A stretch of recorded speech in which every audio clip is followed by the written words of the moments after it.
Have you ever walked into a meeting believing you were prepared, only to walk out feeling invisible? Have you ever replayed a single sentence in your mind over and over again, wondering if that was the exact moment everything slipped through your fingers? Han had that look in his eyes, the look of someone who wasn't defeated yet, but was beginning to doubt the ground beneath his own feet. Not angry, not broken, just quietly unsettled. The kind of unsettled that lingers long after the office lights are turned off. He had prepared for that project like a man building a bridge with his bare hands. Late nights, revised slides, careful projections, numbers checked twice, sometimes 3 times. He didn't just want approval, he wanted acknowledgement.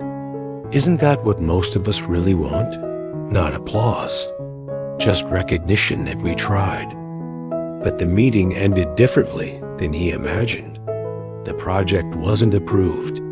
The room didn't erupt in criticism. No one attacked him. It was quieter than that. A few polite comments, a suggestion that the proposal needed refinement, a note about presentation clarity, and then the discussion moved on. And somehow that was worse, because when no one fights you, you can't even defend yourself. Han stared out the window, watching the city blur into streaks of light. Why did it feel personal?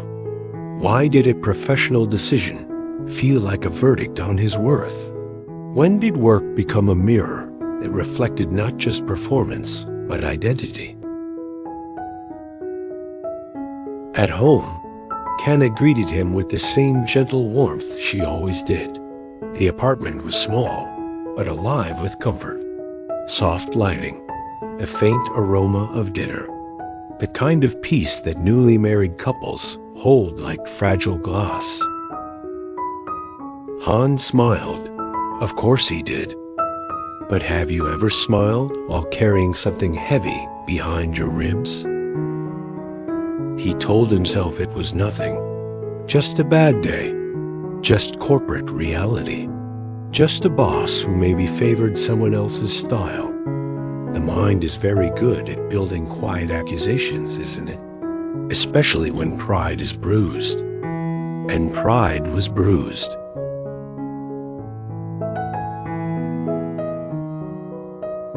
In the following days, something shifted inside him.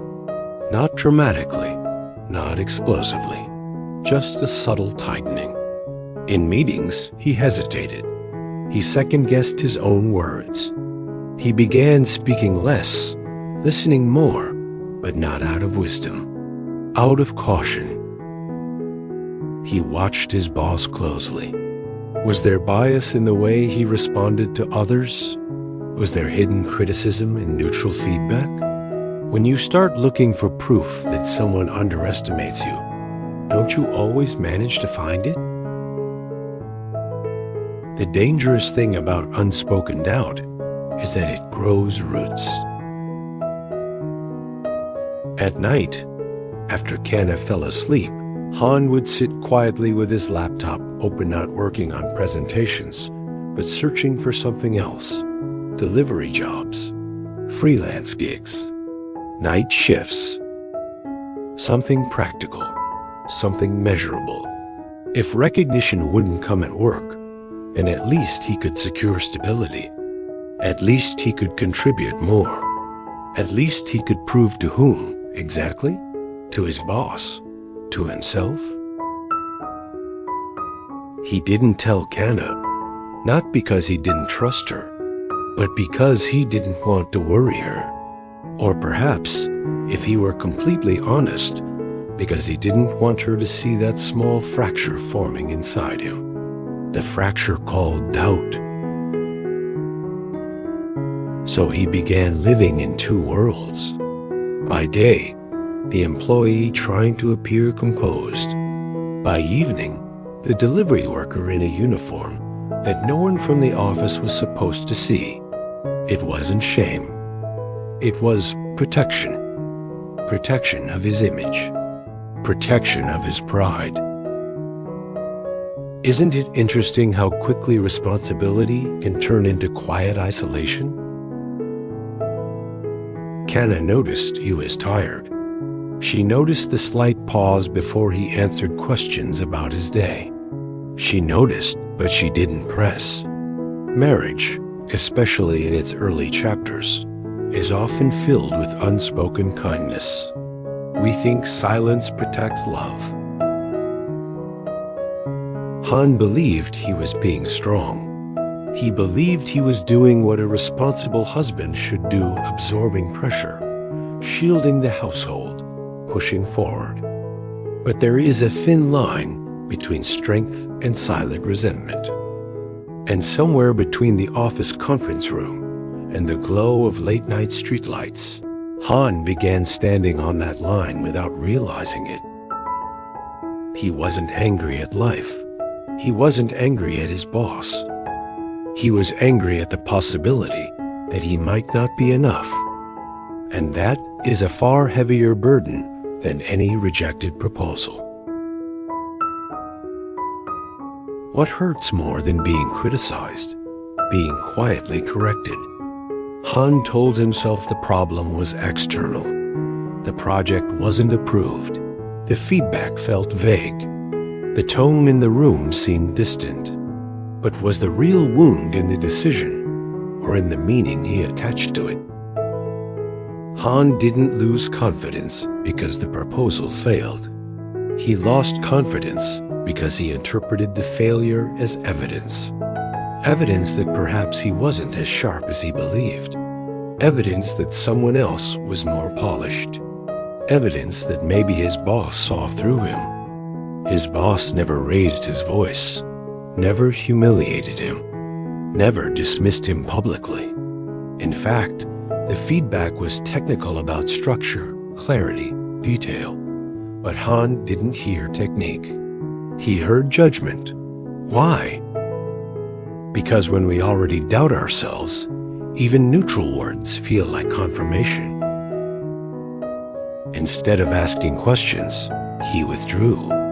Instead of clarifying expectations, he assumed intentions. It felt safer to construct a story than to risk hearing the truth. If the boss was biased, then the situation made sense. If the boss had unrealistic standards, then Han didn't need to confront his own blind spots. Isn't it easier to believe someone is unfair than to believe we still have room to grow? And yet, deep down, Han wasn't arrogant. He wasn't lazy. He was conscientious, which made this even more complicated. Conscientious people suffer in silence because they believe they should have anticipated everything. They replay their mistakes in private. They self-edit. They overanalyze. That's when the second job became more than extra income.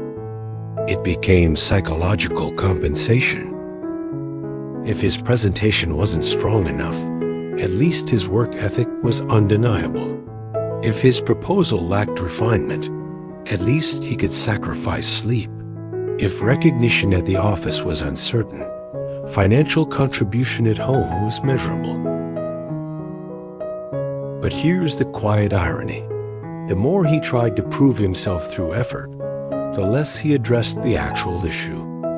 Because the real issue wasn't laziness. It was communication. Han didn't ask his boss what specifically needed improvement. He didn't request examples. He didn't say, "Help me understand how to meet your expectations." Why? Because asking felt like admitting deficiency, so he carried the discomfort instead. And discomfort, when unexamined, transforms into distance. In meetings, he spoke less not because he had nothing to say, but because he feared being subtly dismissed again. That fear altered his tone. His hesitation subtly confirmed the impression that he lacked clarity. The very thing he feared became the thing he projected. Have you ever watched yourself behave in a way that reinforces your own insecurity? Kanna sensed tension but saw no explanation. Han believed he was protecting her by withholding stress. But what she saw was fatigue without context, quiet without vulnerability. And when two people care for each other deeply, silence can be misinterpreted as withdrawal. The tragedy wasn't dramatic.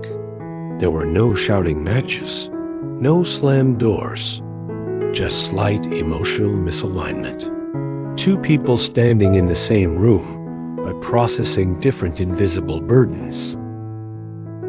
Meanwhile, his boss observed something too. A shift, less eye contact, shorter responses, a subtle wall forming. From Han's perspective, that wall was defensive. From the boss's perspective, it might have looked like disengagement. Isn't it astonishing how two intelligent adults can misread the same interaction in opposite directions? Han's core mistake wasn't incompetence. It was assumption. He assumed rejection meant devaluation. He assumed critique meant disapproval. He assumed silence meant indifference. And because he assumed, he didn't ask. There is a peculiar pride in suffering quietly. It feels noble, responsible, mature. But sometimes it is simply fear wearing the costume of strength. The second job at night wasn't just about money. It was about regaining control. The street was predictable. Deliver the package. It paid. Clear metrics. Clear outcome. No ambiguous feedback. No subtle interpretation. Just effort equals result. And perhaps the most painful truth Han hadn't confronted yet was this: the possibility that his boss expected more from him, not because he was inadequate, but because he was capable. But capability without refinement can frustrate mentors. And frustration, when not explained, can feel like rejection. Han wasn't wrong to feel hurt, but he was incomplete in his understanding. And sometimes the distance between hurt and understanding is one honest conversation. There's a quiet lesson in Han's story that feels almost uncomfortable in its simplicity. How many conflicts in our lives are not born from cruelty, but from interpretation? We often imagine growth as something dramatic, a bold resignation, a triumphant speech, a visible breakthrough. But most growth is quieter than that. It happens in the small decision to ask instead of assume, to clarify instead of withdraw, to stay curious instead of defensive. Han didn't become more mature because his boss visited his home. He became more mature because he was willing to re-examine the story he had built in his own mind. And that is much harder than blaming someone else. There's a social psychological truth we rarely admit. When our competence feels threatened, our ego searches for protection. Sometimes the protection comes in the form of hard work, sometimes in the form of silent resentment, sometimes in the form of creating villains where there are only imperfect communicators. Have you ever noticed how quickly your mind assigns intention to someone else's behavior? He ignored me. She doesn't respect me. They don't value my effort. But how often do we test those assumptions with a question? Workplaces are ecosystems of expectation. Managers push because they see potential. Employees retreat because they fear inadequacy. Both sides believe they are being reasonable. And in the space between those beliefs, misunderstanding grows. Han's turning point wasn't about proving himself. It was about understanding that feedback is not a verdict, it's information. Information that can either injure pride or refine skill. And what about marriage? There's something equally important there. Han believed he was protecting Kanna by shielding her from stress. But intimacy does not grow in protection. It grows in transparency. When we hide our struggle in the name of strength, we unintentionally deny our partner the chance to stand beside us. Isn't partnership about shared reality, not curated performance?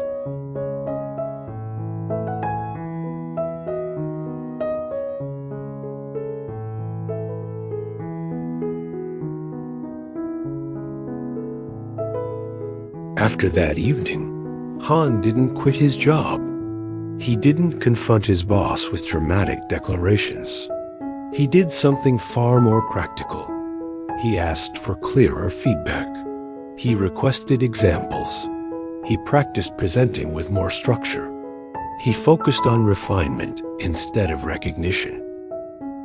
And at home, he spoke more honestly, not with complaint, but with openness. Life stopped feeling like a burden because he stopped carrying imaginary accusations. Han's story is not about a heroic transformation. It is about recalibration, the kind that happens quietly when pride loosens its grip and curiosity takes its place.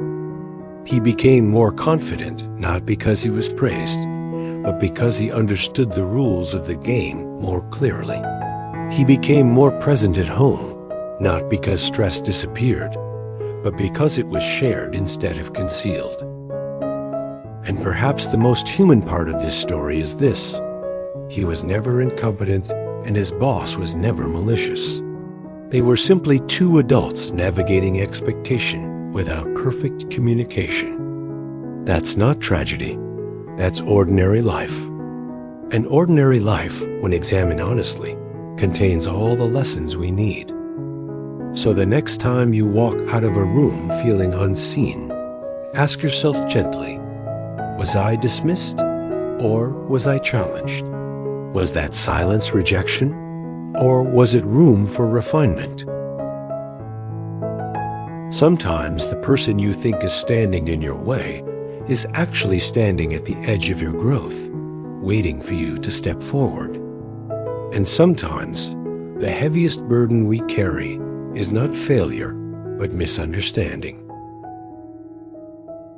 When that burden lifts, even slightly, life doesn't become easier. It becomes clearer. And clarity, more than comfort, is what allows us to grow.